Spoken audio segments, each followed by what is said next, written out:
I'm Aaron Freeman, and I can't wait to see what Jaylen Walker does in year 2 because it might be the most important variable in determining how good this Falcons defense is in 2026. I'm Jarvis Davis, and Ian Cunningham is a man of his word.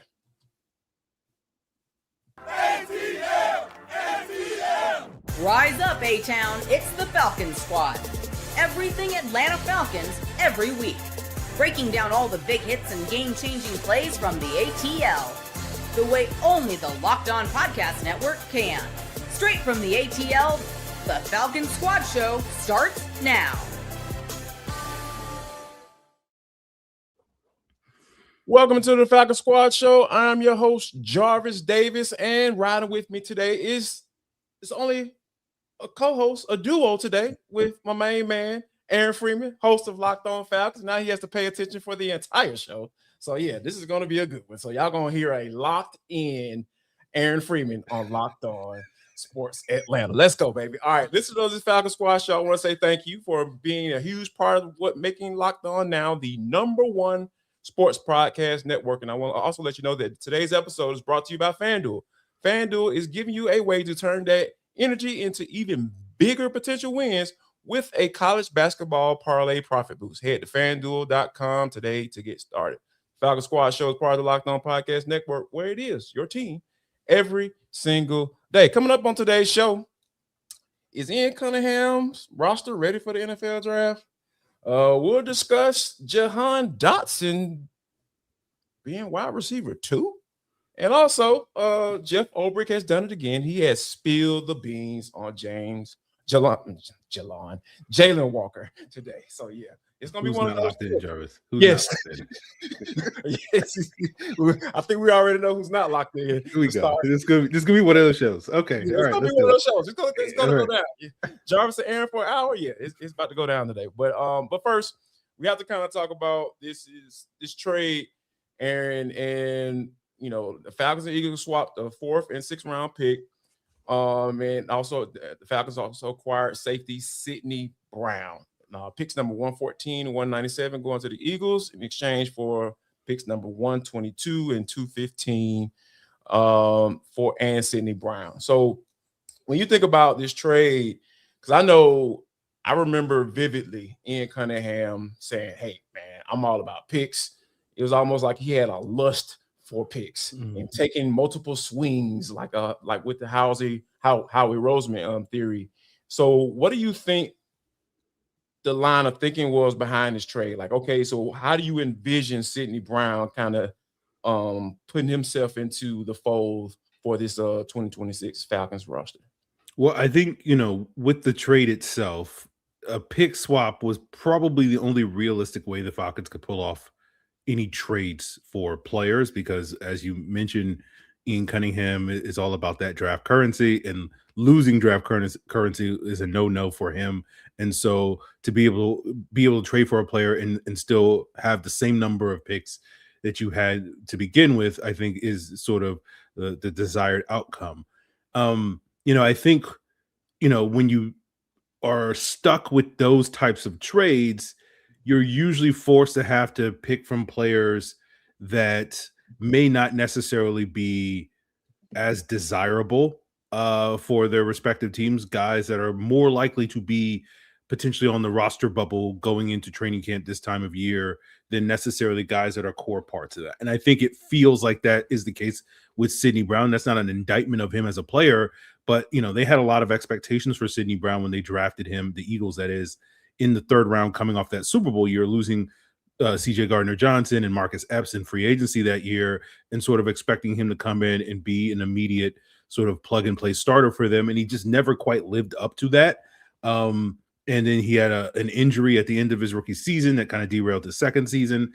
And then last year, coming back with Vic Fangio in the fold, just never seemed to get on the same page, as we've seen with a number of players in Philadelphia, where it's like, if Fangio likes you, things are looking great for you in that Eagles defense. But if Fangio doesn't fool with you, then let's say Azeez Ojulari is arguably one of those players as well. So I think with Sidney Brown, he was kind of on the bubble because he's basically been a special teams player, but not quite the caliber of safety that they wanted in that defense.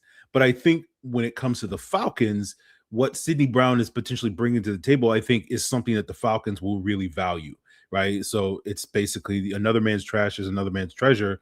And I think what Sidney Brown really brings to the Falcons, because initially I was thinking, oh, like this gives them a third safety. He can maybe do some big nickel stuff.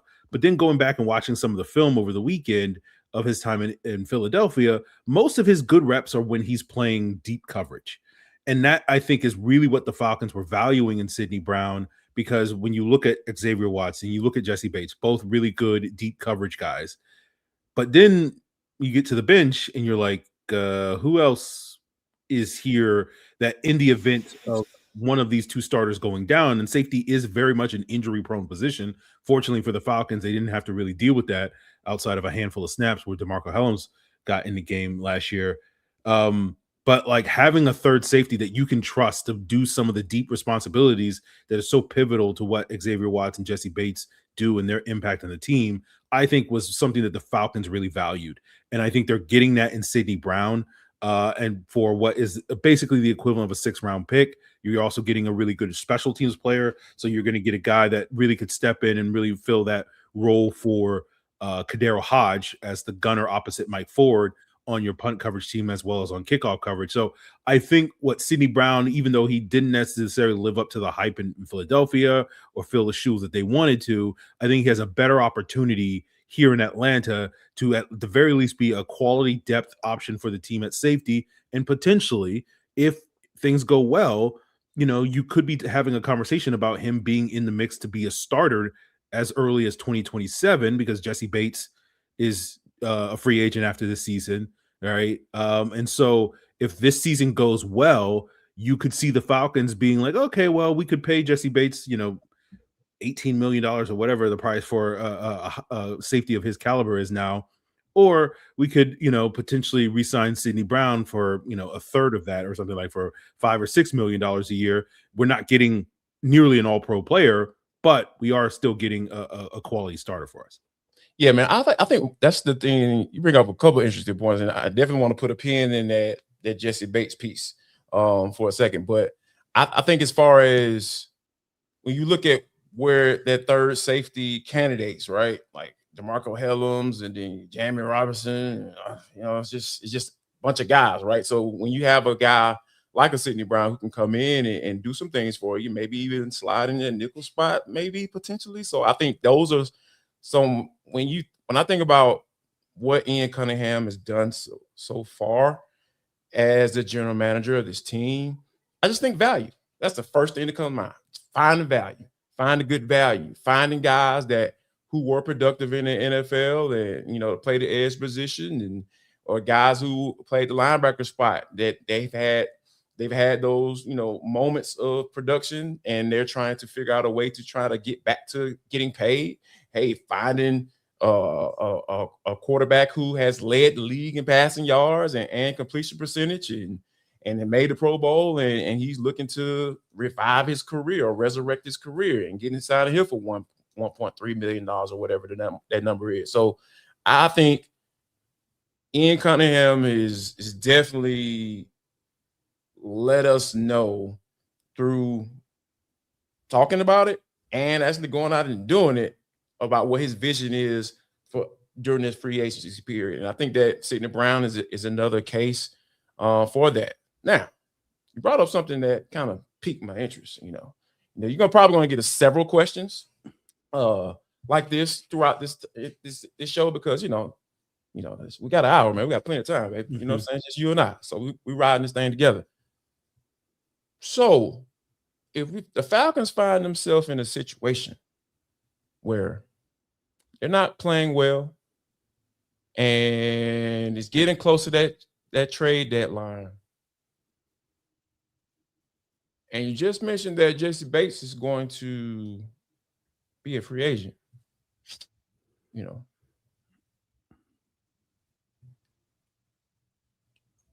does potentially at least answering the phone call from a contender pique your interest?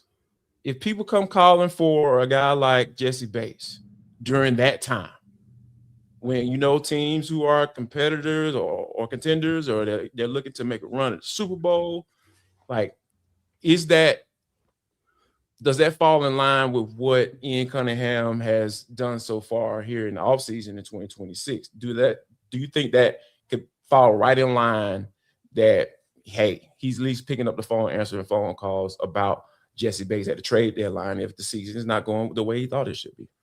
Yeah, I think it definitely fits with how he's conducted business so far. I think you gotta in this scenario that you're talking about, Jarvis. I think you gotta at least listen to calls to see what the offers are. I think there's a certain point where I don't think you're just trading Jesse Bates just to trade Jesse Bates, because at a certain point, like the value that you're going to get from him on the football field, even if that's only going to be for 8 more games of the season, is going to exceed a 5th round pick or a 6th round pick or something like that, if that's the best offer you're going to get at that stage. But if a contending team is willing to sweeten the pot a little bit, throw a little bit of honey on that thing, and maybe go a little bit higher at that point than a late round pick, I certainly think it will be worthwhile for the Falcons to explore that. Yeah, man, because it makes all the sense in the world, because I think it goes back to when people talk about where this team is and being honest with themselves. And I think this city tends to have a issue with being honest with themselves when it comes to where this team is. And I think where this team is all about building a foundation for the future. That's what I see when I look at this roster. You're in the process of building a foundation for the future. I'm not saying you're rebuilding. I'm just saying exactly what it is. You're trying to build a foundation for the future, and holding on to a guy who's an all-pro level safety, and you're not in the business of contending for a Super Bowl. I think that value for keeping him comes down a little bit. I'm not saying that it's like you could just throw him away, like you said, for a 5th round pick. But if somebody calls you and say, hey man, we got a 3rd for you,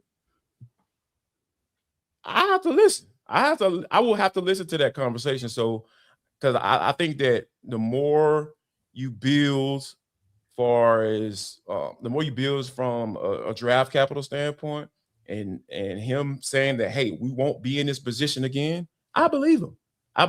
Just by the simple move that he's made already. I feel like this man is really trying to get to a point where he has multiple picks, and if he feels like he's gotten this roster to a point where they can contend before if it's an early plan and that plan is starting to move along a little bit faster than he thought it would, he already has those picks in place to say, I can go get a guy like that. I can be the team on the other end making that phone call at the trade deadline to say, hey, what you want for this safety? Because y'all don't need him like that, because we're trying to go to a Super Bowl. So I think it's positioning yourself to be able to make those phone calls instead of receive them once that time comes during the year. Now, I also want before we move on, I wanted to kind of get into like this, like the draft philosophy, like coming up, because I think when you have a guy like Ian Cunningham and what he's trying to do, and I think that when you have this trade that he made for Sidney Brown, is there a pathway to acquiring more picks? Because I think you mentioned that this is the only way that you're going to be able to make trades, but do you see a way or a pathway to be able to acquire more picks in the 2026 NFL draft? Or are we just sitting at a point where, okay, it's 2027, that's the only way we're going to be able to make a move like that? Well, I think there are ways that you can get more picks. Obviously, I think trading back is going to be a big part of that philosophy. We saw the Bears do that in Ian Cunningham's first draft, which he's mentioned a number of times as kind of what they're trying to do, going from 5 picks to I believe 11 picks that year. And that mostly was with trade backs. Obviously, they had the Khalil Mack trade. That was a way that they were able to acquire more picks.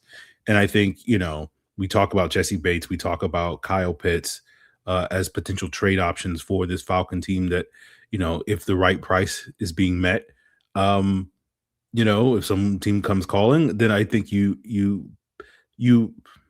open the door to that in terms of being able to get some more draft capital for those guys. But Jarvis, before I finish, you mentioned how our fan base doesn't necessarily have a good assessment. I'm reading the chat right now, and someone said the Falcons will be Super Bowl champions. So I just want Huh?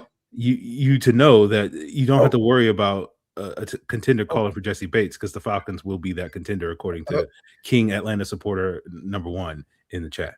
I'm gonna give King Atlanta supporter the benefit of the doubt, and he say will be. Will be meaning future, open-ended. Yes, like, open-ended. I got you. Yeah, not 2026. Okay. At some point in the future, the Falcons will be Super Bowl champions. Between now and the heat death of the universe, yes, I agree with that. What? The heat death of the universe. That's 1 trillion years from now, the universe will be over, and the Falcons will be able to say they won a Super Bowl at some point in the next 1 trillion years. So I think that's right. The math is in their favor. Man, say I have so many jokes coming through my mind right now. That's why I feel like we need to go to break, because I'll probably give myself in trouble if I say that they came to mind first. I'll probably tell you later on after the show. All right. Coming up next, Jeff Ulbrich done spilled the beans, and this man got the talking versatility off-ball linebacker in Jaylen Walker's future. We'll discuss.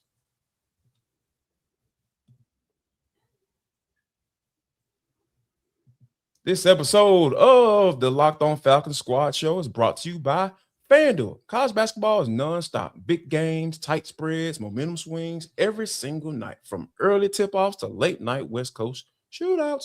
There's always action on the board, and now FanDuel is giving you a way to turn that energy into even bigger potential wins with a college basketball parlay profit boost. Say that fast 17 times.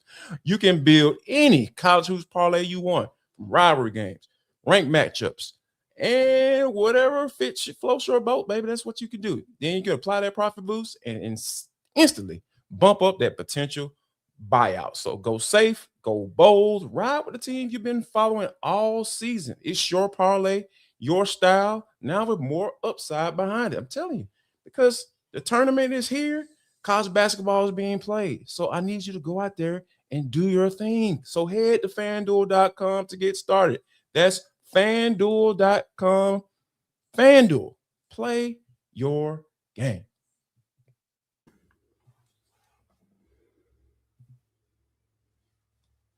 I want to say thank you for making the Foul Squad your first listen of the day, or for your second listen. Make sure you check out my main man, Locked On Falcons, the most humble host in the business, Aaron Freeman. It's all part of the Locked On Podcast Network, where it is your team every day. So, Aaron, Jeff Ulbrich was down speaking to the media at Georgia's Pro Day about what Jaylen Walker's sophomore season is going to look like. And Brick used the word versatility quite a bit. Now, last year, we mostly saw Jaylen Walker working at the edge position, and I thought that he showed some really good things. He had 5.5 sacks. He had a couple forced fumbles. He was just pretty active. Now, he had the soft tissue injuries. They kind of kept him out for a few games, but overall, I think it was a solid pick, and they got some good value for the 15th overall pick out of Georgia. But to me, it seems like Jeff Ulbrich is considering listening to me and using him more so at that off-ball linebacker spot to maybe replace Caden Ellis. Do you think that's what this is, or you kind of think that Jeff may have spoken out of turn a little bit? He might not be really thinking that. Well, I do think we did get to see them dabble a little bit with Jaylen Walker as an off-ball linebacker, but it was almost always in like third and obvious passing situations. Yep. And so I think we will see more of that than necessarily it's 1st and 10 and Jaylen Walker is lined up, 5 yards off the ball in the A gap or whatever, like a traditional off-ball linebacker. I think we might see some of that, but sure. I don't think that's their plan A. I think they'll hopefully have better options to do that a lot more, whether that's Christian Harris, whether that's a rookie or somebody else lining up to Divine Diablo. in that excuse me, that part of Caden Ellis's role.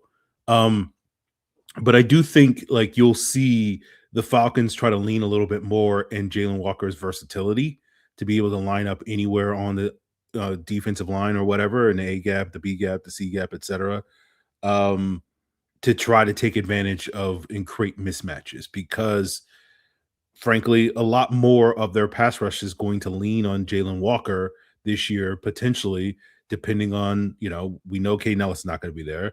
We don't really know what's the situation going to be with James Pierce come September. And so once you remove those two elements from your pass rush, you're looking around the rest of the room. And it's not to say that, they're a bunch of bums or anything like that, but you don't necessarily have that go-to guy that you're like, I know that guy's going to win in certain situations, where Pierce was that in the second half of the season. Ellis was that for the Falcons last year, particularly when they were such a heavy blitz team in the first half of the season. And so I think you're going to see the Falcons, rather than just being like, oh, Jaylen Walker, you're purely an edge in 95, 98% of the time. It might be like, I don't know, 80% of the time you're an edge. And then we can play around with some things for the other 20% to see what works. And if it works, then we'll keep using it. And if it doesn't work, it's like, okay, well, we'll just go back to basics and we'll try to figure something out. So I think Jaylen Walker is going to be a huge part of what growth this pass rush and this defense can do this upcoming season. Yeah, I'm with you, man, because here's the thing. I feel like the original plan was probably to get him to dib and dab in that a little bit more so this year. I think that's going to be reduced a little bit because of the whole James Pierce Jr. situation. I think he's going to have to adjust that, and I'm sure he's already thinking in his mind that, or operating in the mindset of having to adjust it a little bit more so than what he wanted to, because I mean, a guy like Jaylen Walker is a talented dude, and I think that just solely using him as an edge, you're probably kind of limiting his value a little bit. So I think that, Brick has to operate as if James Pierce Jr. is not going to be there. So for him to kind of go 50-50, I definitely don't see that. I don't think that was a plan in the first place, but just using that example of them plans have to be changed. Like plans have to be kind of altered some when you potentially lose a guy like James Pierce Jr. I'm already talking about the man as if he's gone already. Maybe I may know something. I don't know. Who knows? But free. I think it's interesting though. Like with the value signings, right? Samson, Ebukam, or Bukum. Can't think which one it is.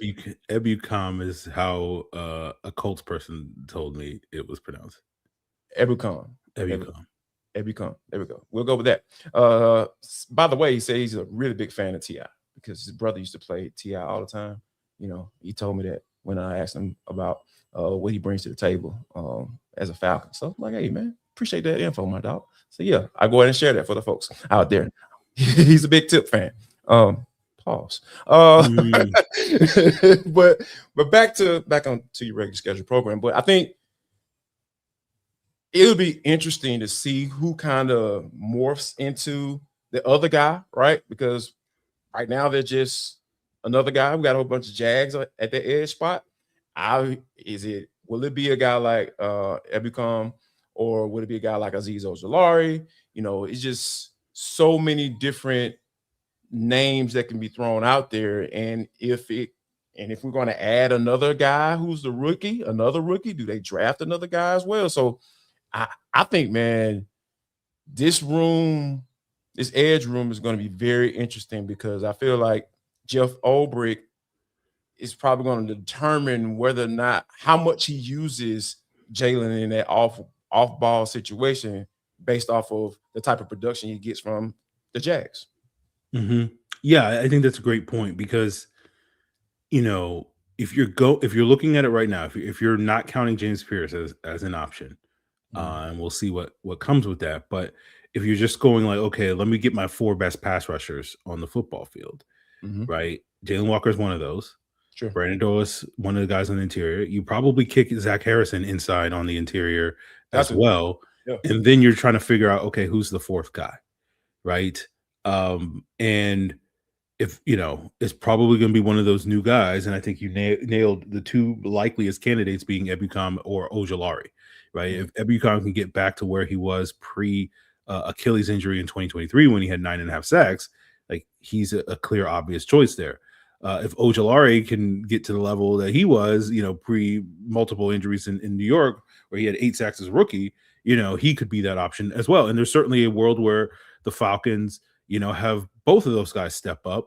And those are your two edge rushers, similar to how last year it was a lot of James Pierce and Leonard Floyd as the two edges, with Jaylen Walker kicking inside to be, that stand-up rusher in the A or B gap going up against the guard. So you have a lot. Again, that's why I think Jaylen Walker's versatility is such a valuable asset, because you can kind of put him hopefully wherever you need to put him in order to get the 4 best guys on the field on any given sort of passing situation. And then if he's able to win his one-on-ones on a consistent basis, now you have 3 or 4 guys that can win their one-on-one. So I think, it's going to be interesting to sort of see who emerges in that group, especially with the newcomers. And then obviously if you have James Pierce, playing this year, then, you're looking even better in terms of what, you can throw at opposing offensive lines. Oh man, that's gonna be very interesting, because if he's able to play in that first game and he doesn't have a suspension, which I don't see that happen at all, but even if he gets a 6-game suspension, it'll be very interesting to see that dude back in the Falcons uniform.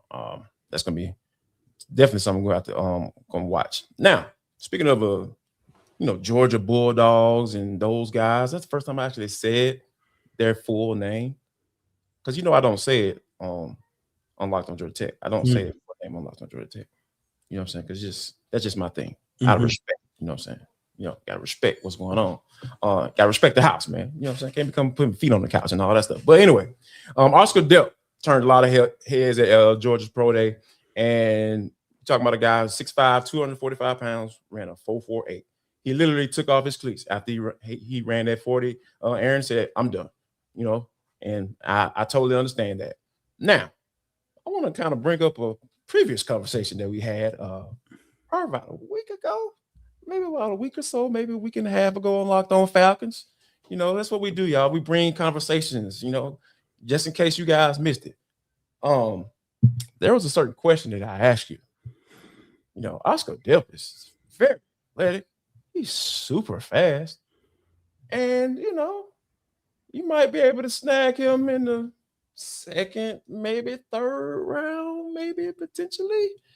So, if you're the GM of this team, Aaron Freeman, Locked On Falcons Prophet, does Oscar Delp make Kyle Pitts expendable?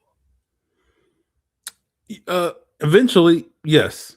In terms of who's going to give you more in 2026, Kyle Pitts is giving you a lot more, right? We know tight ends typically do not hit the ground running in the NFL. It's changing in recent years, Harold Fanning's a good testament to, it's not as much of an issue as it used to be. But I think if you're a team like the Atlanta Falcons in this purely hypothetical situation, and you draft Oscar Delp, I think that's clearly signaling that you're planning on probably moving forward beyond 2026 without Kyle Pitts. Right. The question, of course, at that point is going to be, are you going to get to a point at some point in 2026 where you're without Kyle Pitts? And that a lot will depend on, what teams are offering you as far as trades go. But if we're at the point where we're drafting Oscar Delp on day 2 and Kyle Pitts is still on the team, like I wouldn't expect a draft trade of Kyle Pitts at that point in time, because it feels like those should be kind of simultaneous. You should have traded Pitts before you got or something like that. But going back to your previous point, depending on how the season starts, we get to the trade deadline, and some team is like, "Hey, we'll give you a 3rd or 4th round pick for Kyle Pitts," and the Falcons are like, "Okay." I know there's going to be a lot of people that are like, "That's not enough for Kyle Pitts," but it's like, it kind of is. I mean, when you just look at, tight end trades and whatnot, like, again, it's not meant to be a shot at Kyle Pitts. It's just more just like, TJ Hawkinson got traded for like a 2nd or like a late 2nd round pick. And so You know? And a fourth, I believe. Yeah, I remember something like correctly. that. Yeah. So like if you're getting a third, like it's not going to get better. That's basically what I'm saying. Like you're not going to get a better offer than that. Like that's the best Fair. offer you're going to Yeah. get. So you know you gotta do what you gotta do. Yeah, man. It's so interesting because it's so cool to have this don't sound like shade, but I'm gonna say it anyway. It's so cool to have an open-minded general manager. Like when it comes to figuring out ways to how to better your team. Like Terry Fontenot would never do anything like that. He wouldn't trade Kyle Pitts at the trade deadline, I don't think, because I feel like most of it because of he drafted the guy, right? He has that connection with him. And then a guy like Jesse Bates, that was a hit. That was a home run because there were people out there who did not like the Jesse Bates signing. Who didn't really care for it, There were people out there. Yeah, there were people out there. They were out there, and one of them is sitting in this seat right now that I'm sitting in, right? So yeah, so I don't think he would make that. I don't think that would be on the table. He probably hang up the phone or say, "Nah, man, we good," and then hang up the phone. But Ian Cunningham now, fresh set of eyes, new outlook, new vision for where this team is going. He's like, okay, maybe we don't need a tight end, a unicorn at the tight end position. Maybe we can go out in the draft and go get a guy because shoot, look where Kevin Stefanski came from. They still had David Njoku on the roster. They still had David Njoku on the roster, and they still drafted Harold Fan. And Harold Fan had a really good rookie season. So I think that if Andrew Berry would have got a phone call about David Njoku, which he probably would listen. He probably would have taken a 5th round pick or a 6th round pick. Just because he walked in free agent. So I like these different scenarios because I feel like this is something that Ian Cunningham wouldn't be averse to doing, right? Like I think that he has that open mind. He has that. He understands what draft capital can do for you in all aspects of the NFL offseason. So and helping getting your team to where it needs to be. All right. So we talked about Jaylen Walker being an off-ball guy, potentially kind of varying whether or not how much it's gonna be. We don't know that. And I think that time is going to tell when it comes to that. But,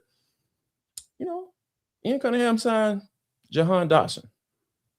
Jahan Dotson talked about how he has not been able to kind of express himself on the field because of who he was behind in Philadelphia. We're going to talk about if you're going to be able to do that when he comes to Atlanta.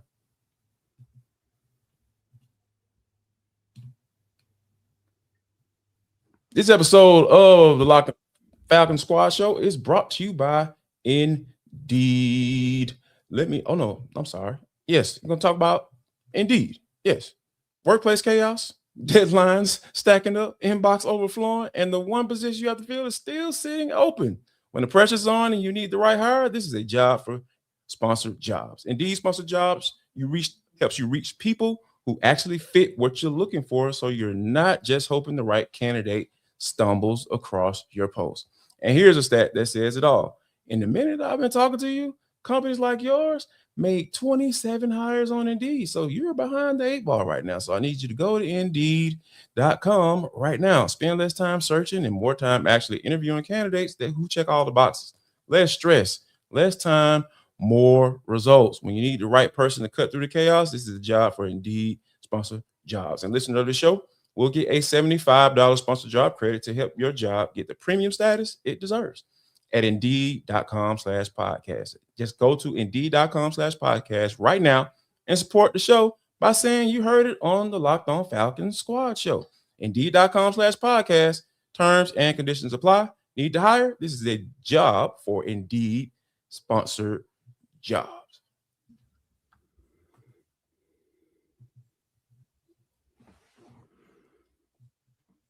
Jahan Dotson was taking 8 picks after Drake London in the 2022 NFL draft, and he signed a 2-year deal worth $15 million, and 10 of it was guaranteed. And he will be on his 3rd team, Aaron, in 5 years in 2026. Jahan Dotson was very adamant about saying that he is looking to improve himself. He's looking to be the guy that can display why or justify why he was drafted in the first round by the Washington Commanders. But how do you feel? Do you feel he is a candidate, or do you feel he's capable of being a strong 2 for the Atlanta Falcons? I mean, yes, I think he's capable. Would I bet on it? I don't know. I wouldn't bet on it, I wouldn't bet on a 60 catch, 900-yard season for Jahan Dotson this year. This is basically what I'm saying. But do I think he's capable of achieving that? Yes, I do. And I like hearing that he's hungry. I like hearing that he's carrying that chip on his shoulder of, no one believes in me now. And, I was a first round pick for a reason, and I'm ready to show the world. I enjoy hearing that. That's the exact type of attitude that you want for your number 2 wide receiver that's eager to take advantage of the opportunities now going to have for him here in Atlanta that he didn't necessarily really have in his previous stops, particularly in Philadelphia. Obviously, Washington, his first 2 years, they wanted him to be a star there, but then a new regime took over going into his 3rd year, and they were just like, okay, we're cleaning house. We're basically getting rid of all the other regimes, former players, and kind of starting fresh with basically Scary Terry being one of the few players that I think was a holdover from that previous regime. But, I think Dotson comes in here with an opportunity right now. I think we'll continue to see the Falcons add at the wide receiver room, but without having a first round pick, the odds aren't necessarily in your favor that you're going to be able to automatically land a guy that's going to be able to come in day one and immediately leapfrog him on the depth chart. Although I think those expectations will be there for the future, but we'll sort of see who they wind up landing in the draft. But I think Dotson has a golden opportunity to kind of, showcase that he's a lot more of a capable wide receiver and potentially a number 2 than what he's shown before. But calling him a strong number 2, like you see a lot of similarities with Darnell Mooney, and certainly I did not have expectations that Darnell Mooney would be a strong number 2, but I also thought Darnell Mooney was going into an offense that was much more open to we're gonna throw the ball a lot more, and I don't know if we're gonna get the same in terms of we're gonna sling it all around the yard with this Kevin Stefanski offense and with Tua and all that stuff. So we'll see. To me, a lot of Dotson's upside may be tied to how much Michael Penix plays this year, more so than what the offense I'm envisioning this offense being under Tua Tagovailoa at the start of outside of the season. So we'll see how it all falls. Yeah, I think he does have the potential. I'm not saying necessarily be a strong 2, but I think like a surprising 2, like Darnell Mooney in his first year. Like, oh, okay, Darnell, yeah, like he was an injury away from having a 1,000-yard season towards the end of the year in 2024. So that's the thing for me that I'm not saying those are going to be my expectations for him, but I can see him in that role, like just being a surprise guy, as long as he's able to stay healthy. And Tua is maybe potentially to be able to get the ball down the field and take advantage of his speed, taking things over the top, because he's going to get some opportunities, right? Because when you look at what Drake London and the type of attention that he's been starting to draw now, or he's going to draw in 2026, like he's going to have options, because essentially, Kyle was able to take advantage of that a little bit, when they were on the field at the same time. But, I feel like Dotson is in a good situation, and I'm not surprised that he actually, chose to come here, because it's a perfect scenario, like a guy like Darnell Mooney when he first came in. So I think this is one of those deals where when you look at the situation and try to assess this thing, you say, okay, all right, this is how this offense is going to play out. We're going to see some 12 personnel, maybe some 13, and they're going to be a run heavy. They're going to focus on the run. They're going to lean on the run game throughout this year, regardless of who's at quarterback. Yeah, you're going to get some one-on-one opportunities, and that's all you ask for in the NFL. And a lot of times, if that's what the only thing that you're seeing, like a guy like Dotson, who's been in this league and understands what that is, or should understand what that is, yeah, I feel like he's going to have some ops to to be able to take advantage of that. Real quick, we talked about, James Pierce and what that could look like and how that could affect what Jaylen Walker's role could be as far as playing off-ball linebacker and edge, and what the percentages will be as far as time being spent at those spots. I'm interested to kind of pick your brain on Cunningham's approach to the edge position in free agency. And does it seem like, based off of the move that he's made, that he's preparing for that worst case scenario where James Pierce will be out for a long period of time? Yeah, I think that's one aspect of it. I think the other one is just, they're trying to maximize bang for their buck. And, it'd be easy, if the Falcons could have gone out there and just signed one guy that gets you 10 sacks, right? But instead they're trying to get, like, I guess 3 guys that get you, 3.5 sacks or something like that, as opposed to being able to solve it with one obvious spending move. And so, I think with the additions of Samson Ebukam and Azeez Ojulari and Cameron Thomas, I was like, what is his first name? the Thomas guy. Yeah, Thomas dude. Yeah. You're getting 3 guys that, some of those, Thomas Moore being more of that run defender, early down guy, which, allows you potentially, if you do have a James Pierce, to keep him fresher on those early downs where we know James Pierce is not necessarily going to be a plus player for you. And then on top of that, you do have 2 guys in Ojulari and Ebukam who have specialized as being more of those DPRs, those designated pass rushers, like a JPJ in the past. And sort of you have kind of 2 bites at the apple to kind of solve that problem. And so, I feel like this sort of shotgun approach or scatter shot approach to it, I think, is a smart strategy, especially when you can't go out and do what the Carolina Panthers did and go out there and pay a Jalen Phillips, where it's like, oh, well, we got Jalen Phillips, that, problem solved, right? 1 for 1. Falcons, yeah. Falcons can't really do that at this stage. No. And so you're trying to get the most bang for your buck. And I think their approach has been a smart one, given those parameters. Yeah, and with that move, like a Jalen Phillips move, that seems like a Terry Fontenot type move. Man, it seems like I'm throwing shade at this man. But no, I think, because thinking that one Band-Aid, so to speak, is going to fix all of our issues when it comes to getting pressure off the edge. And we know that Carolina struggled with that last year. So that's why they're trying to fix it. And, Jalen hasn't been the most healthy guy, so that has to be taken into account as well. So to give him that type of money, I will see how it plays out, but I don't want to operate like that.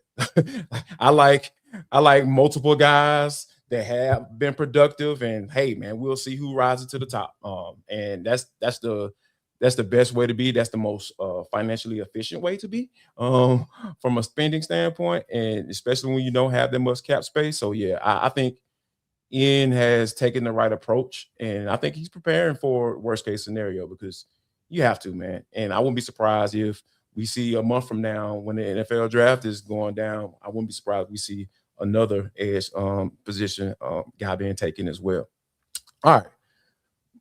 One of the things that, I really feel that the Falcons are, kind of, speaking of the NFL draft, we know it's about a month away. I want to kind of get into a discussion about, is this roster ready for the NFL draft? Has Ian Cunningham gotten this roster to a point where all they have to do is add some young pieces, some cheap labor in 2026 NFL draft?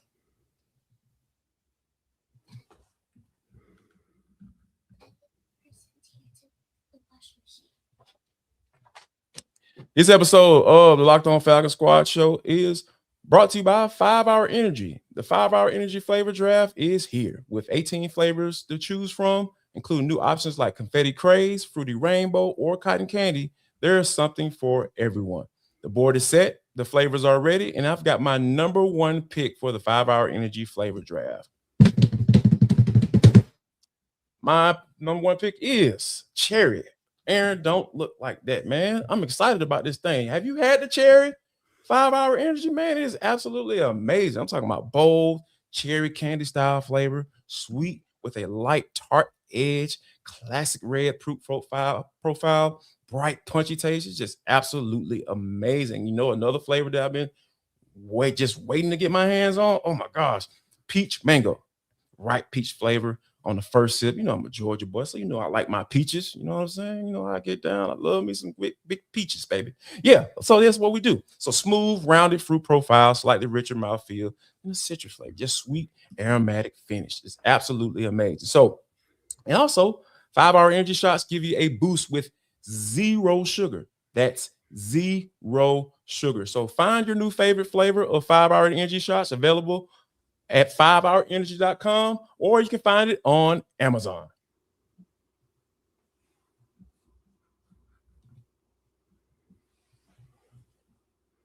Wrapping things up here on the Locked On Falcons Squad Show. Man, Free, why you be laughing at me when I'm doing my doggone live reads, man? I'm trying to hold it in, Jarvis. You talk about peaches and mouthfeel. It's a lot. It's a lot to take in, you know. So I'm just saying, do your thing. I'm sorry. Yeah, man, you can't be messing me up, man. I'm trying to focus, man. You know how it is when I'm hosting, man. I can't be doing all that crazy stuff that you be doing when you know what I'm saying, when Tanitra hosting and stuff. So come on, man. Help a brother out right here. Come on, man. Don't do me like that. So, but yeah, back to the show because Free got me all off schedule and everything. So, yeah, we'll talk about Ian Cunningham's, you know, the guys that he's put on this roster so far. It was very clear that he was trying to find value. It's very clear that he was being financially responsible. He's trying to figure out a way to position himself in the draft to get players. He was able to move back and get a guy like Sidney Brown, and move back a few spots in the in the 4th and 6th round. So when you think about all of the moves that Ian has made, Free, do you feel like this roster is ready just to add players from the draft? Yes, I do. I think if the goal was to basically let's build a 53 so that if we needed to play a game right now, we could play a game right now. I think they've accomplished that mission. Now, whether you love the 53 guys is certainly a different conversation, right? Yes. I'm sure, we could come up with a different list, a number of those guys. Like 8 of those guys, I don't really want those guys on my 53. Let's see if we can upgrade those spots. Maybe you might push that number to 12 or 15 or whatever. But like, I think in terms of you have it at a point where your roster is mostly filled in so that you can actually go into the draft. And again, I know this is a bad word to Falcon fans, and actually take the best player available, that you're not tied to, we have to fill this need. Now there's certain positions where it's just like, okay, yeah, we could definitely stand to use a lot more help at these spots, but it's not to the point where it's like there's an obvious glaring massive hole on the roster. It's like, oh, well, we know where they're going in round 2. Like, I think the Falcons can go in so many different directions because, as we've been discussing, like, this roster is filled in, but it's not quite to the level where you really want it overall. Like, you have some star players, you have some solid role players, but you still need a lot of help pretty much across. Like, there's really no position outside of special teams that you're looking at, and I'm referring specifically to kicker, punter, long snapper, because they certainly could use some help in the return game. Sure. That you're looking at this roster and being like, oh, they shouldn't draft the guy there, right? Because if the right player is there and that's a player that's going to make that room better, that position group better, they absolutely can take those spots. So I think they're in a good spot to go best player available, even if people don't want to hear that. But it's just really, and it goes to the theme that we've been talking about all day, where it's just like, comparing, why the Panthers signed Jalen Phillips rather than what the Falcons are doing, right? What these Terry Fontenot-like moves where these teams, the Falcons, Carolina now, have been in this position where we got to get over the hump. Like, this got to be the proof in the pudding. Carolina is trying to make a push, not just to win the division, but win a playoff game with the current model of their team, while the Falcons are going into year 1. And so you can really make those bets that may not necessarily be designed to push you over the hump this year, but are really going to be foundational pieces for your team over the next 3 to 5 years or whatever. And I think that's really where the Falcons have positioned themselves. Yeah, man, and it's really good. It's good that they have done that because, like in years past, like we've had so many conversations leading up to the draft, and just like, oh, okay, the Falcons are going to get X position, and true enough, it's kind of cool to be able to pinpoint what position they need by looking at going up and down the roster, but man, it's such a better feeling. You're positioning yourself to be in better position when you have fillers, so to speak, at every position, and you have depth at every position. Even if you don't add a first round pick or a second round pick or something like that. So because I feel like that's sustainable. Because when you start doing this whole whack-a-mole, hey, here we need this year, and we got to go after this, and we got to get a guy in the draft. A lot of times you start to reach, you start to overpay, and you start to overvalue guys at those positions. And we've seen that play out from the previous regime. So I think Ian has done a good job of setting himself up to be in position to say, all right, okay, here's our board. Here's what we're looking at. Pick 48, second round. All right. We got this defensive tackle right here. He's our highest rated guy right now. So let's go with that. Or we got this wide receiver sitting right here. Yep. He's the high rated guy right there. Let's go right there. Or we got our corner right here. Like whatever position it is that we know the Falcons need to fill, not necessarily there is a desperate need to fill, but there's a need to get younger and get cheaper there. Like that's the always going to be the goal in my mind for a general manager. Like you get young and cheap and super talented. Like, hey man, the better you can do that at most positions, the more you'll be able to pay a quarterback $40 and $50 million and still be able to go out there and compete, because that's where the contracts are going. It's ridiculous. And by the way, so free, I'm doing my little research as we were, I was getting prepared for the show this morning, and came across this little breaking news. Jackson Smith and Jigba just got 4 years, $168 million. The Falcons have a wide receiver. It's going into his last year of his deal. Do you think Drake is going to get $40+ million?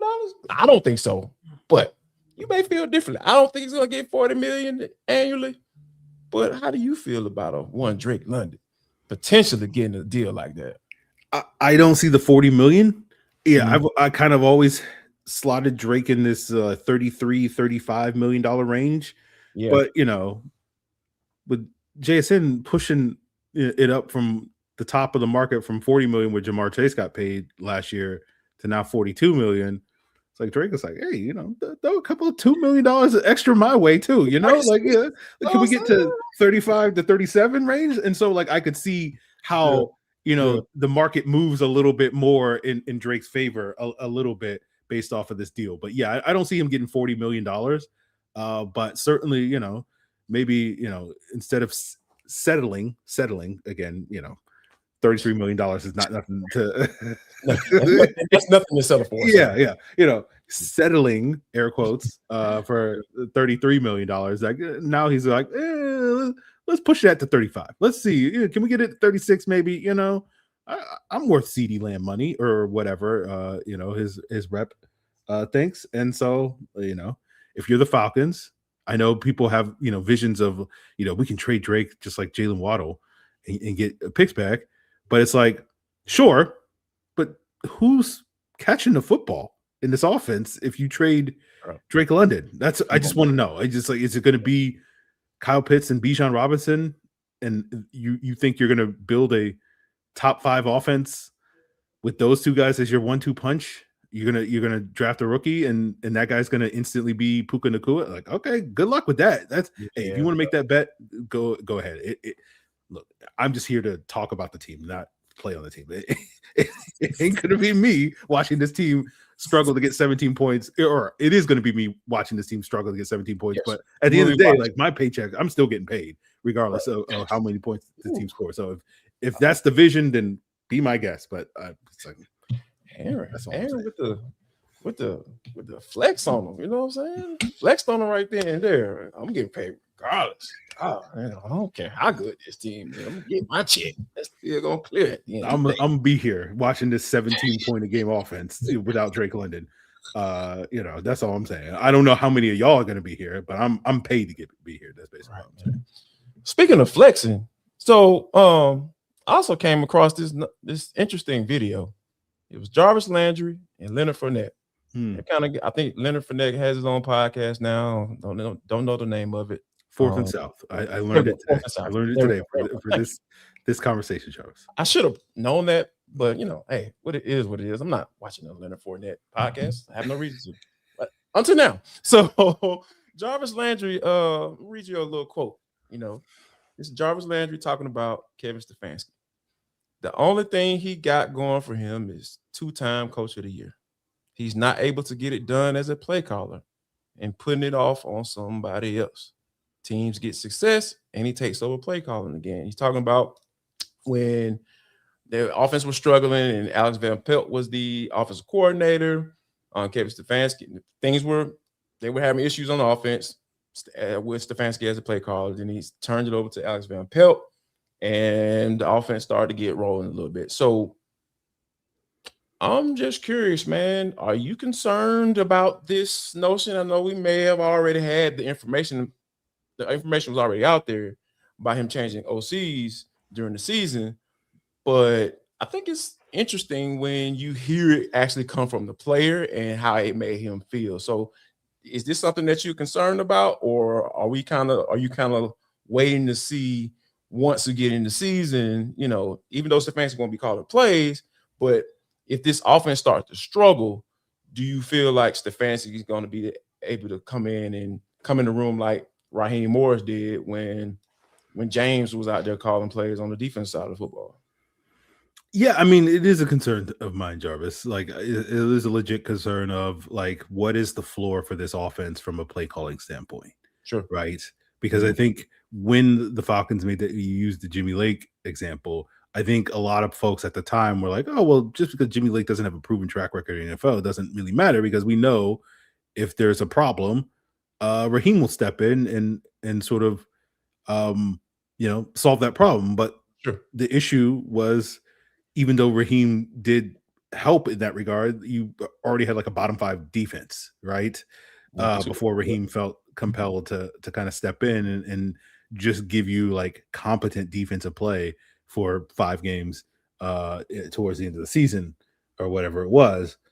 And you do wonder a little bit about a similar situation. It's like, oh, well, if Tommy Rees struggles, then Kevin Stefanski is going to take over play calling. But it's like, what level of struggle are we going to have to reach before Stefanski decides to do that? Is that a bottom 5 offense before we see that change? And at that point in time, if you're playing with a bottom 5 offense for 8 games, 10 games, 12 games, whatever, like season's kind of, out the window at that point in time, unless you're countering that with like the number 1 defense, which the Browns arguably did in that last year where he won Coach of the Year. So it is definitely a concern when you just don't really know, because looking at the Kevin Stefanski offense, like I feel like coming out of Zach Robinson's last year in Atlanta, which obviously did not live up to the hype, but I think there is a expectation from a lot of folks that like the only problem the Falcons had was, if we just get a better play caller in here, all of our problems are solved. And I feel like that mindset is wrong, but at the same time, like, I'm not convinced that Kevin Stefanski or Tommy Rees is the solution to that problem. If you think that's the only missing ingredient for this offense, their body of work does not suggest that they're going to solve that problem. And so that's why, like, to me, it is somewhat of a concern. Yeah, I'm with you. I'm with you on that, because,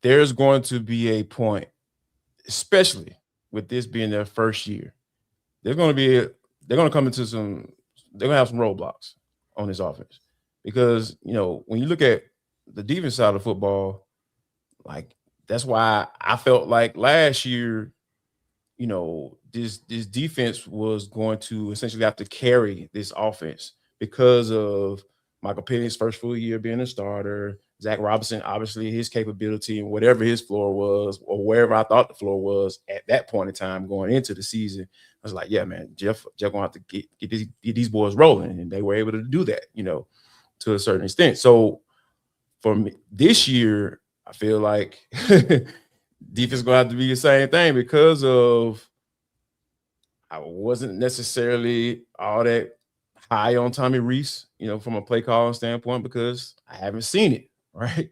And Tommy Rees, even I kind of asked him about, making that transition from being his first year as a play caller in the NFL and now coming to a new team, and how he kind of is going to be able to implement exactly what he's trying to run or what he's trying to do on offense. And he brought up, like, yeah, we had some struggles, once he took over, but he said he did bring up some moments where he's like, yeah, we did have some moments in there where you saw some growth. So I'm trying to figure out when and if he's going to be able to put it all together. And then if he's not, is Kevin going to be able to step in and be like, hey, man, this is what we need to do? And I will say this, and people might look at me in this old type of way. You might look at me in a certain type of way. It's the reason why Alex Van Pelt on this roster, man. Like, he has several play callers on this roster that have done it before. And so I don't think that was by chance. And I'm not saying that Tommy Rees is on the hot seat already, but I am saying that there are going to be people going to be too many people in that room, not for them not to be able to figure what's going on offense when they have those roadblocks, because they're going to happen.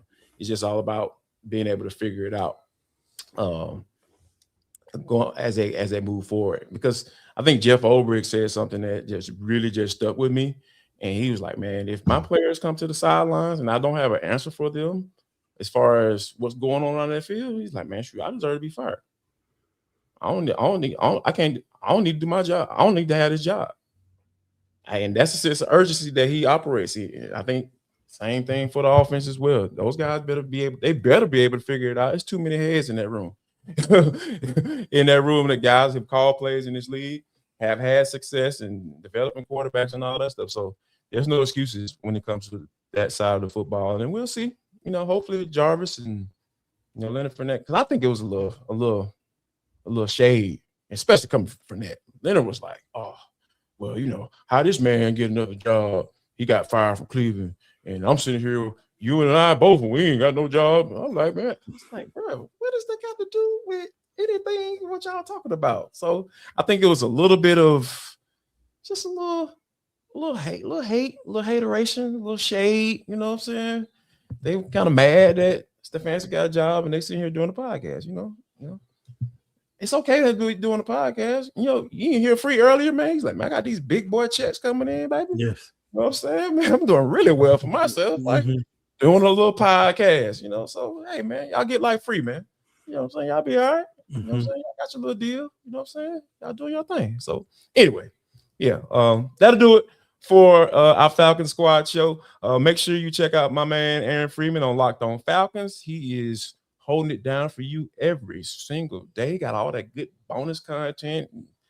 He actually brings me on this show, and we come in and talk a little football, and we'll talk a little some of everything else. Might be talking about white guys with 10 fades. You never know what we're going to talk about on Locked On Falcons. So make sure you guys check that out, and make sure you check out Tori over there at AtlantaFalcons.com. Hey, she's doing an interview with Sidney Brown. So make sure y'all check that out as well. And this is all part of the Locked On Podcast Network, where it is your team every single day. We'll see you on Thursday.